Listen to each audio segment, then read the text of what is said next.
cuando Isabel I dio su último suspiro.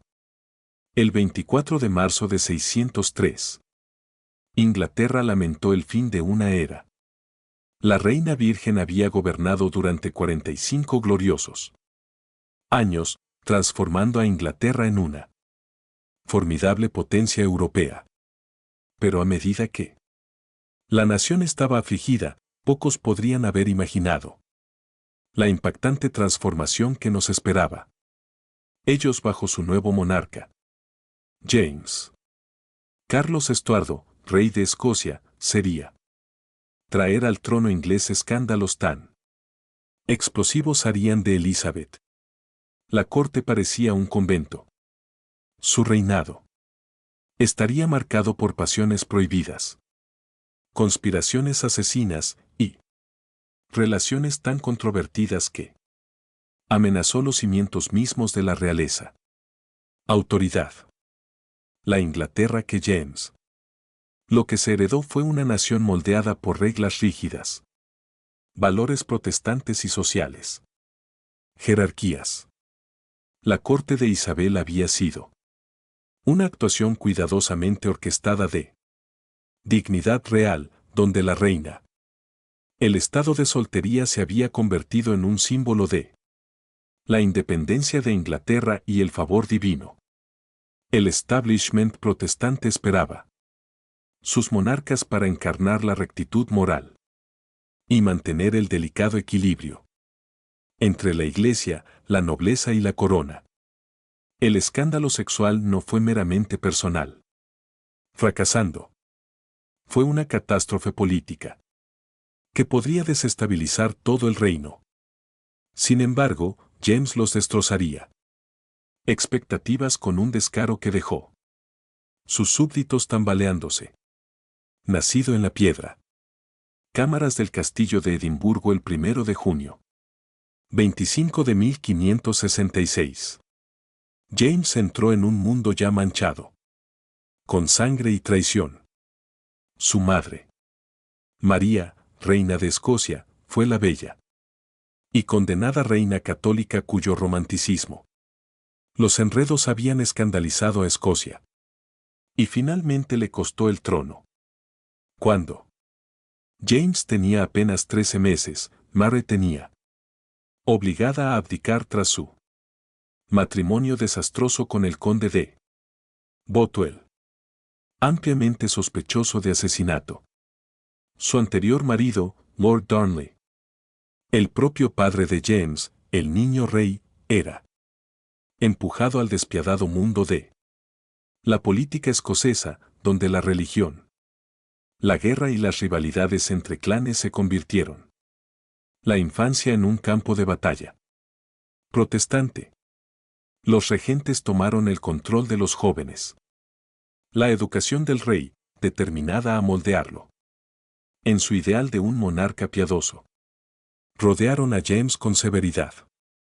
Tutores presbiterianos que llenaron su mente con la teología calvinista y le enseñó que los reyes gobernaban por derecho divino, una doctrina peligrosa que más tarde envenenar su relación con el parlamento.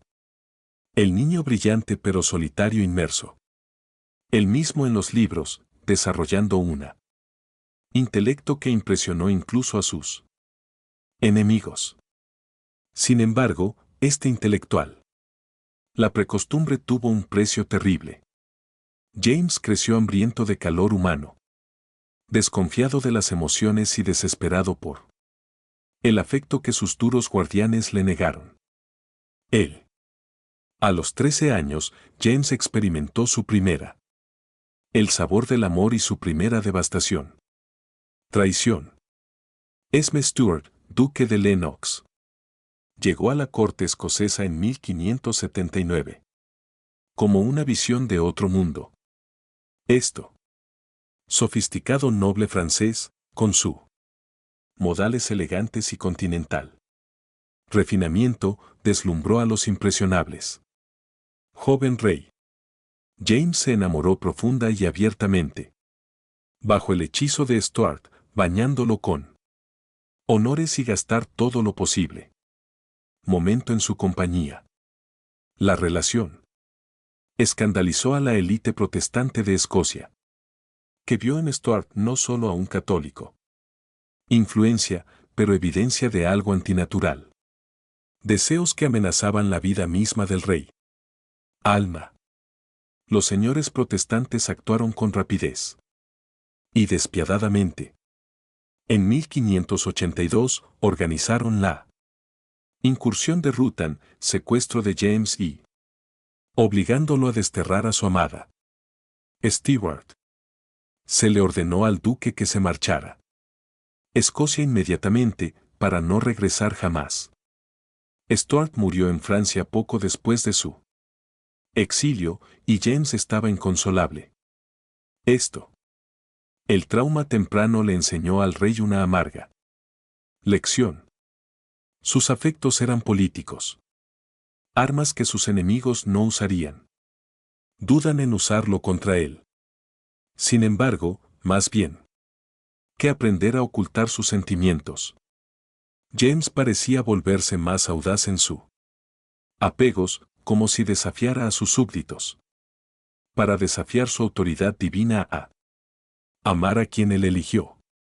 En 1589, buscando asegurar su dinastía y forjar alianzas internacionales, James se casó.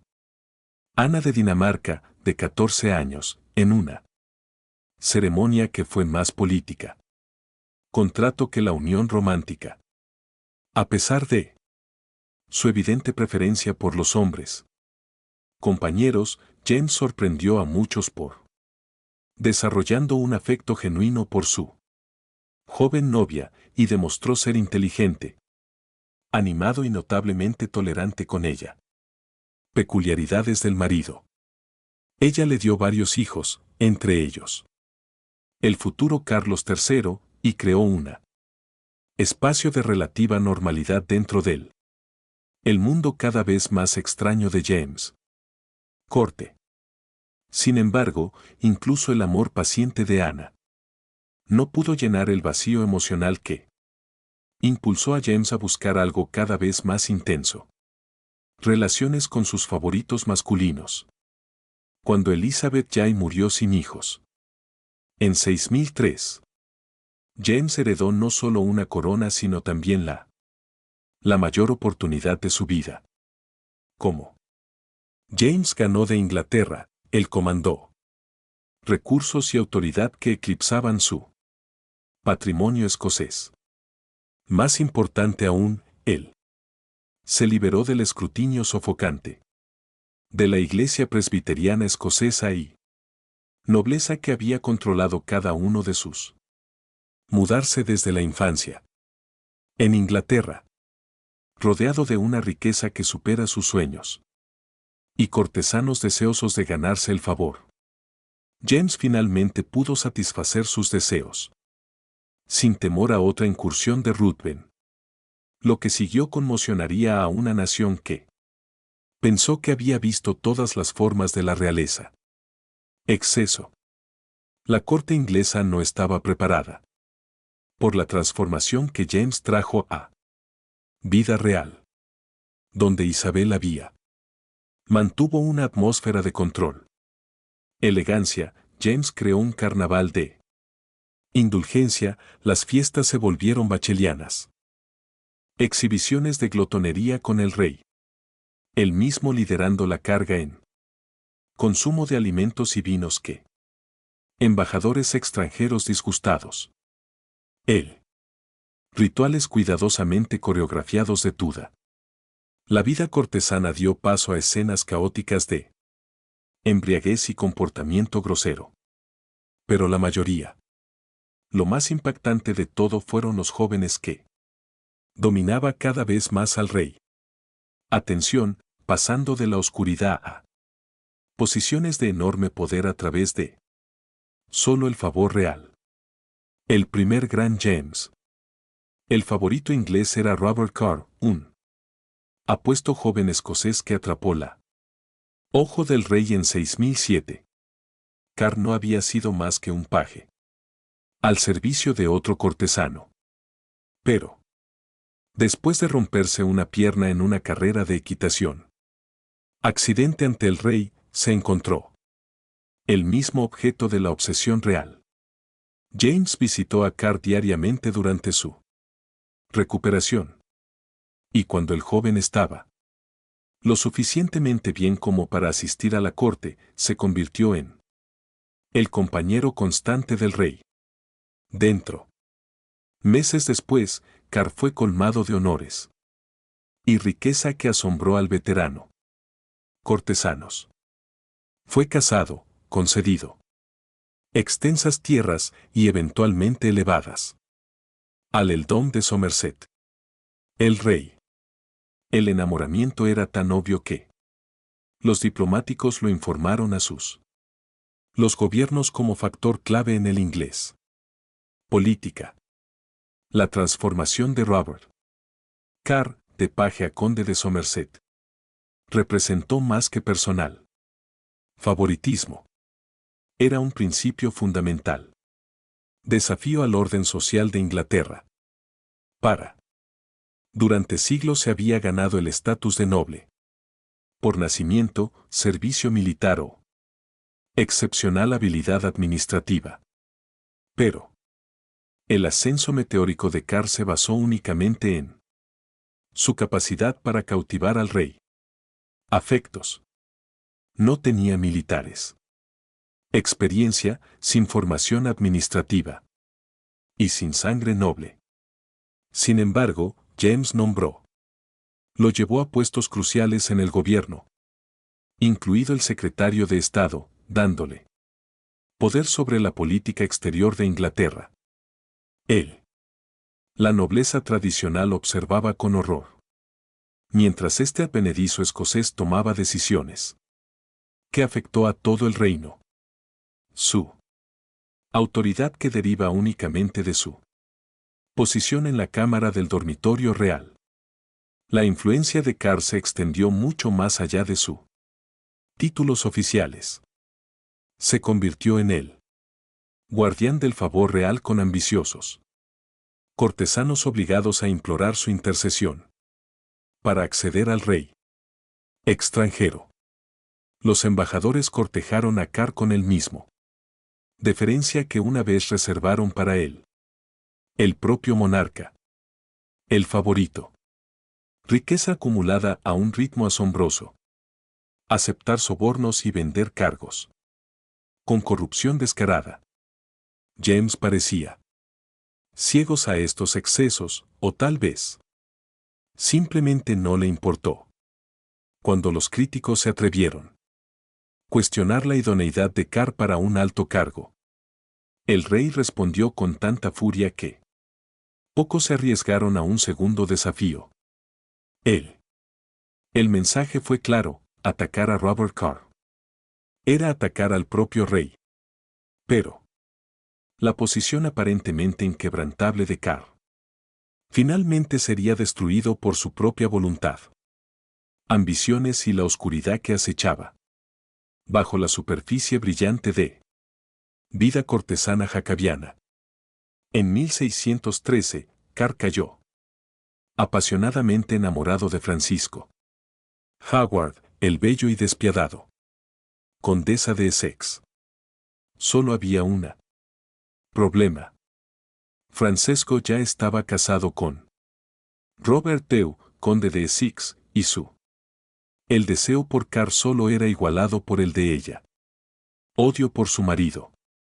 Lo que siguió fue un escándalo tan impactante que sería consumir la carrera de Carr y exponerla profundidades de la corrupción que James el favoritismo lo había permitido.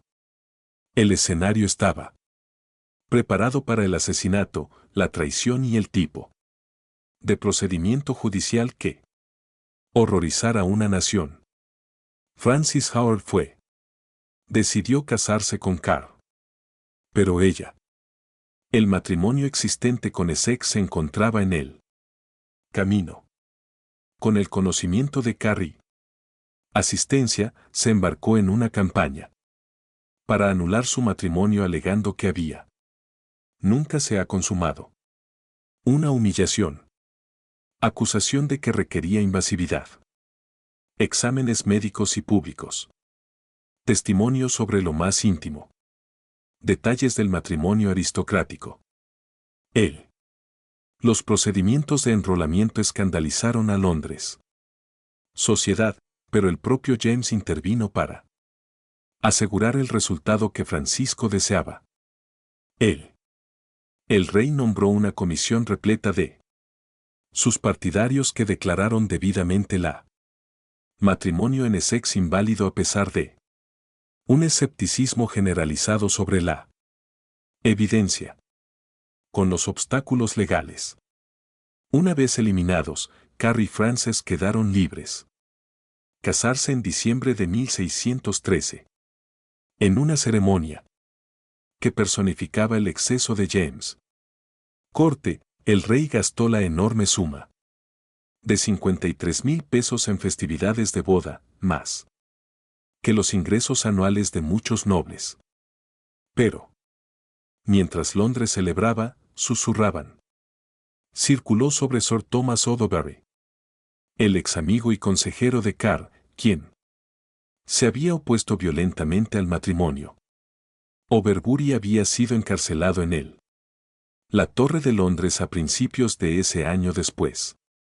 Rechazar un puesto diplomático que lo han sacado de la corte. En septiembre de 1613, apenas unos meses antes de la boda, Overbury murió misteriosamente en su celda, oficialmente por enfermedad, pero en circunstancias que plantearon sospechas inmediatas. La verdad sobre la muerte de Overbury no saldría a la luz hasta otros 2 años. Pero cuando lo hizo, reveló una conspiración tan terrible que destrozó incluso la fe de James en su amado favorito. Overbury no había muerto de causas naturales.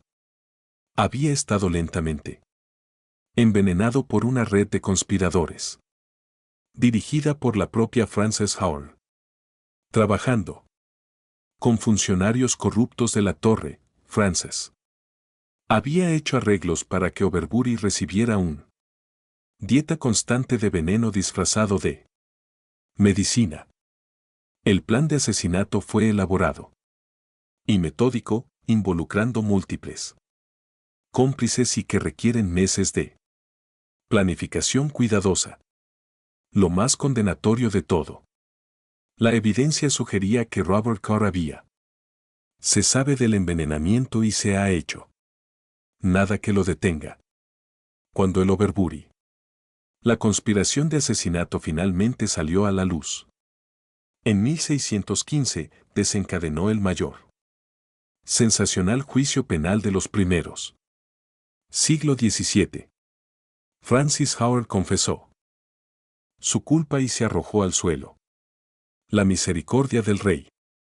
Pero Carr mantuvo su inocencia incluso cuando la evidencia aumentaba contra él.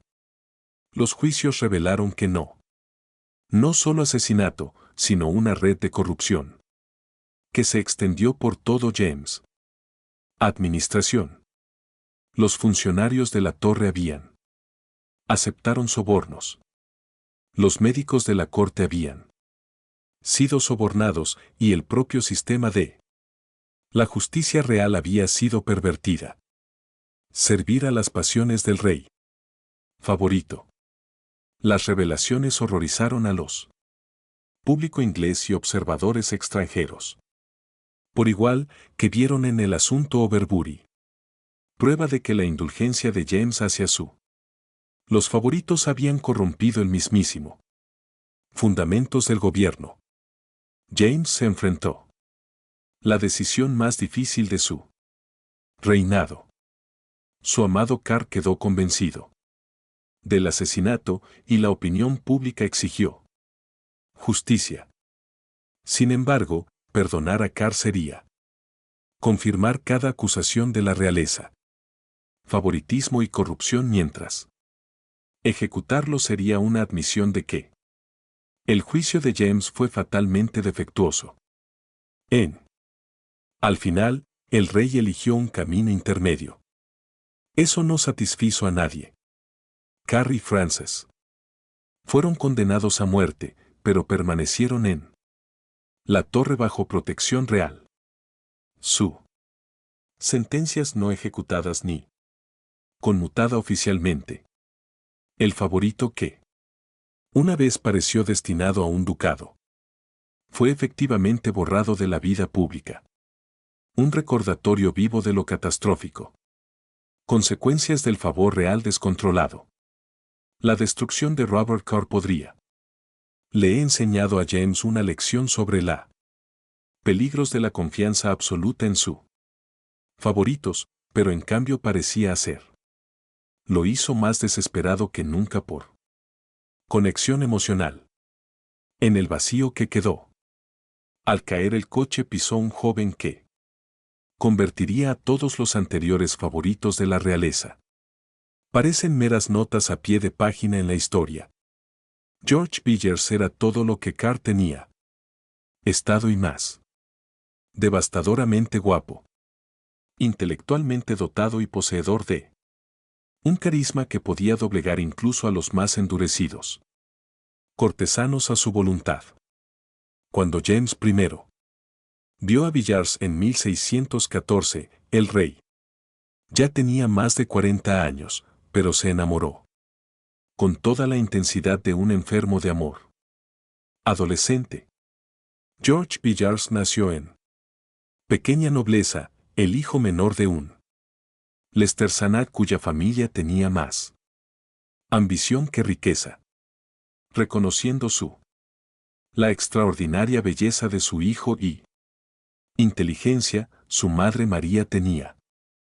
Invirtió todo en su educación y presentación en la corte, lo envió a Francia. Adquirirá el territorio continental polaco, que tanto impresionó a los aristócratas ingleses.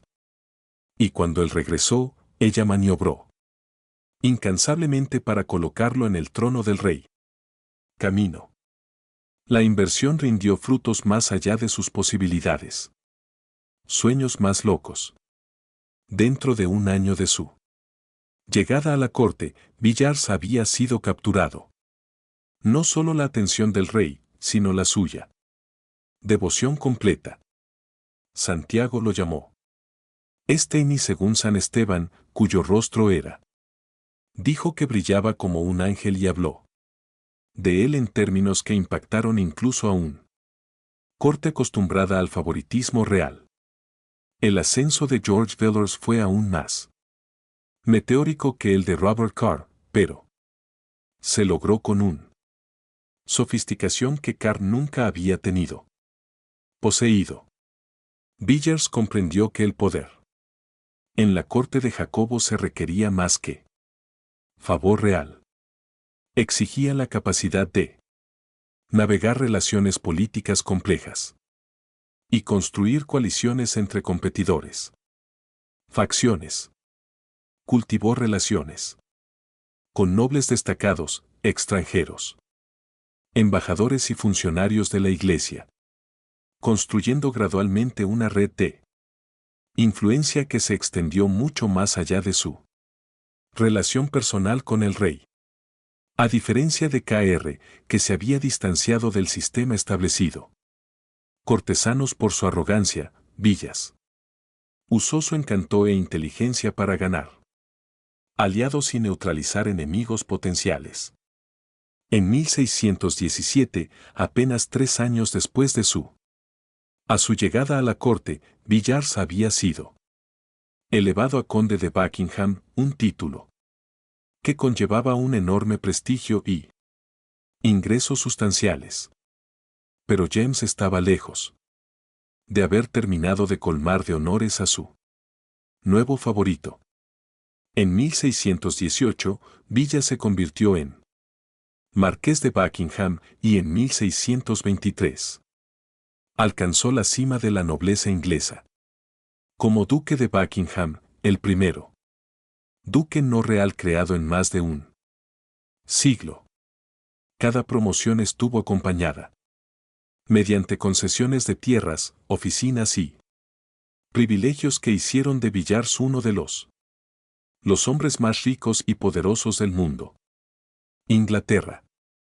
Embajadores extranjeros informaron que el duque ahora ejercía más influencia que cualquier ministro y que asegurar el apoyo era esencial para cualquiera que buscaba favor real. La relación entre James y Villas escandalizados. Observadores contemporáneos precisamente porque se llevó a cabo tan abiertamente. El rey no hizo ningún intento de ocultar su afecto, abrazando y besando a los villanos en público. Ceremonias, escribiéndole cartas de amor, que circulaba entre los cortesanos, y hablando de él en términos que no dejaban lugar a dudas. Dudas sobre la naturaleza de su vínculo. James llamó a Villa su dulce hijo y esposa, se refirió a sí mismo como tu querida padre y esposo, y declaró que Cristo tenía a su amado apóstol Juan y tenía a su amado George. Estos cartas íntimas conservadas en estado. Los archivos proporcionan una visión sin precedentes en el mundo emocional de un monarca que parecía incapaz de mantener la reserva digna que los súbditos ingleses se esperaba de su rey.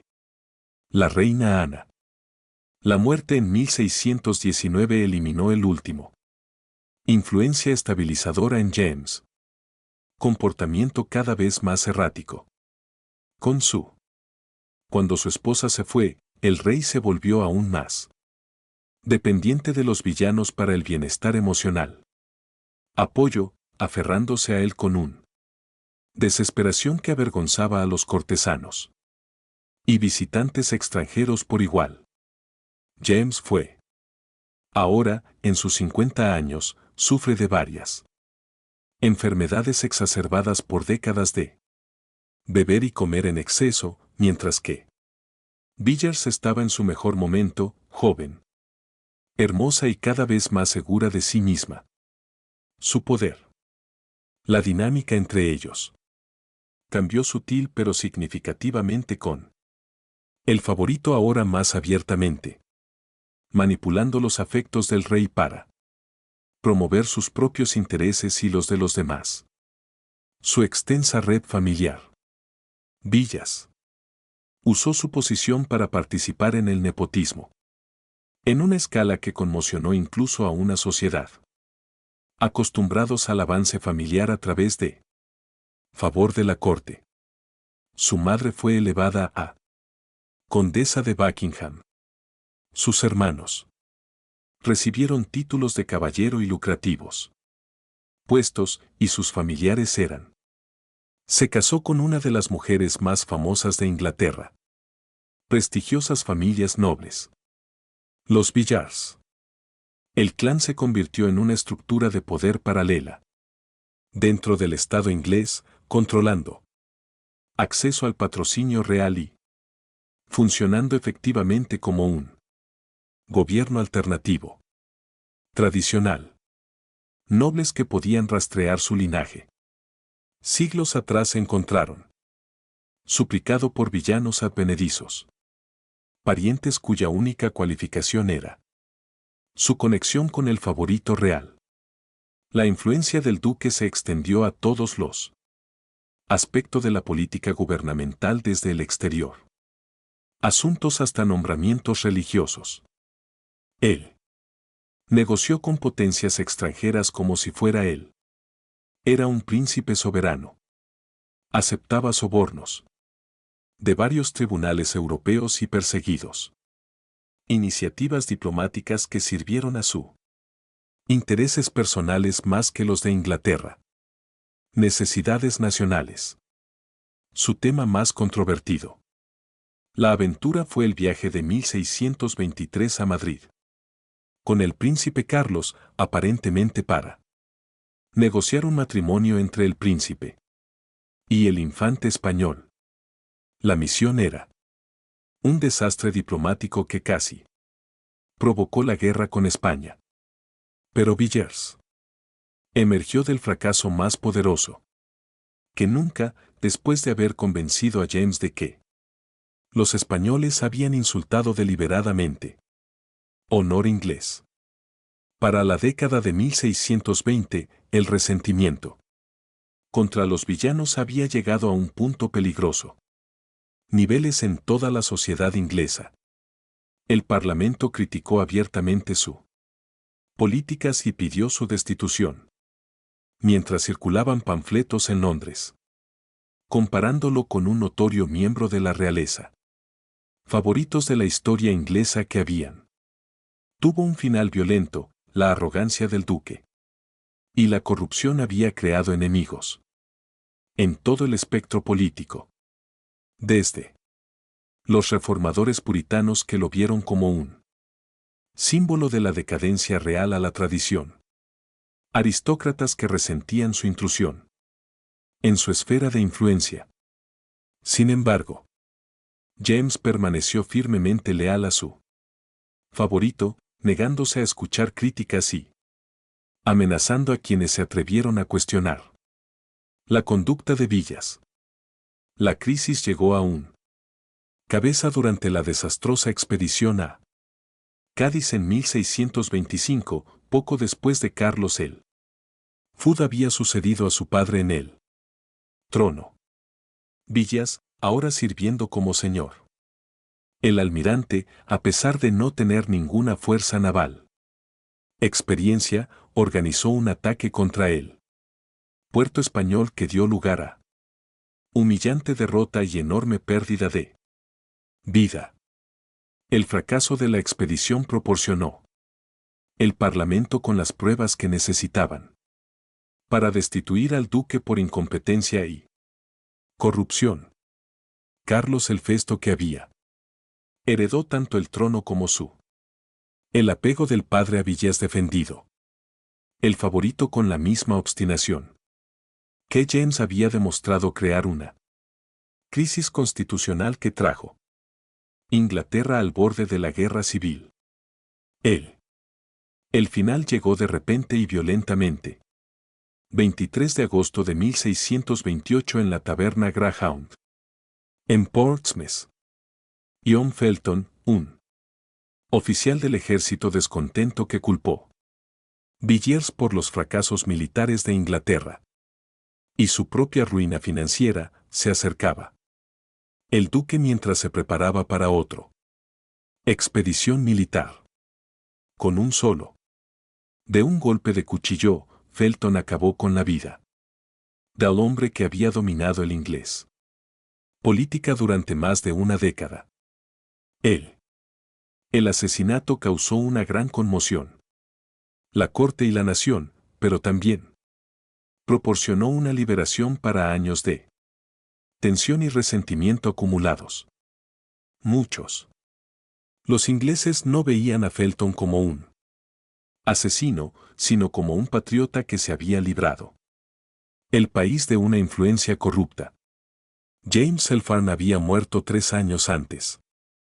En 1625.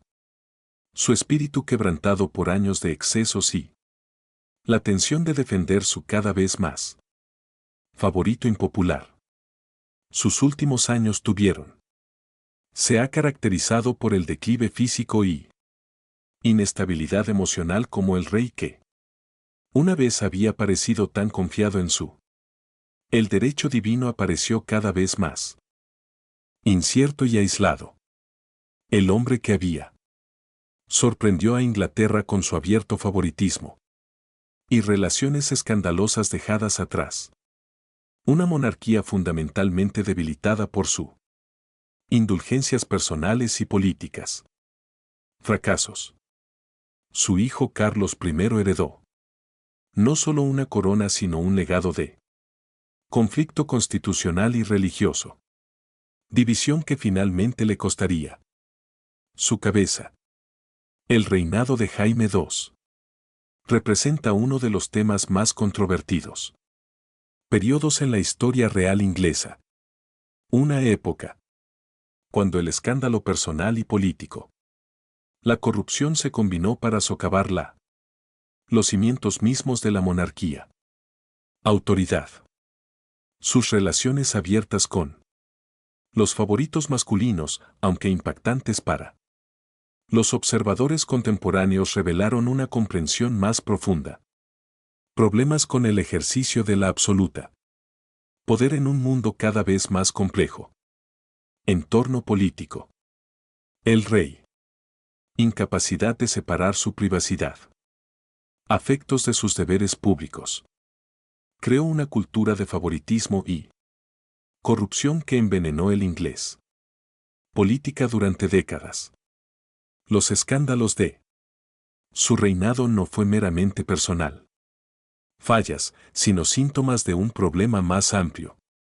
Crisis en la relación entre monarquía y sociedad.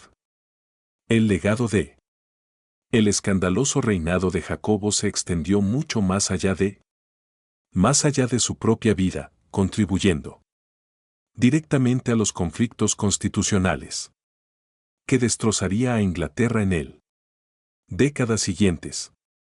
Su hijo Carlos el Sirin no solo heredó de su padre creencia en el derecho divino, pero también su tendencia fatal a elevar lo personal, las relaciones por encima de la sabiduría política. El catastrófico reinado de Carlos I, culminando en guerra civil y realeza. La ejecución se puede rastrear directamente hasta el precedente establecido durante la Guerra de James. Regla controvertida. Los escándalos que una vez me había parecido simplemente vergonzoso se convirtieron en las semillas de la revolución, como el Parlamento y el pueblo concluyeron que la autoridad real en sí misma era el problema. Quizás lo más trágico sea el costo humano. Los escándalos de James se extendieron mucho más allá. Los propios favoritos reales. El corrupción y favoritismo de su reinado creó un clima de cinismo y desconfianza que minó el respeto por autoridad tradicional en todo el idioma inglés. Sociedad. Jóvenes como Robert Curry, George Villiers pagó con su vida o libertad por su enredo en la realeza. Pasión. Mientras que la población en general sufrieron políticas impulsadas por capricho personal más que nacional interés. El rey, que había prometido unir Inglaterra y Escocia bajo el gobierno ilustrado, en cambio, dejó atrás una legado de división y conflicto que perseguiría a ambas naciones por generaciones. Al final, Santiago el reinado del teléfono sirve como un símbolo atemporal.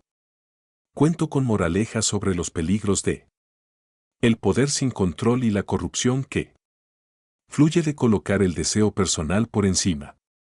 Deber público. Sus escándalos conmocionaron a una sociedad que esperaba un liderazgo moral de su monarca. Pero también revelaron verdades incómodas sobre la naturaleza de autoridad absoluta y naturaleza humana. Mismo. El rey, que se creía divinamente designado para gobernar, descubierto demasiado tarde para que incluso la autoridad divina no pueden sobrevivir a los efectos corrosivos de escándalo, corrupción y la persecución de placer privado a expensas públicas. El legado nos recuerda que el poder sin la rendición de cuentas conduce inevitablemente a catástrofe y que ninguna institución, por muy antiguo o sagrado que sea, puede sobrevivir cuando quienes lo dirigen ponen su propio deseos por encima del bien común.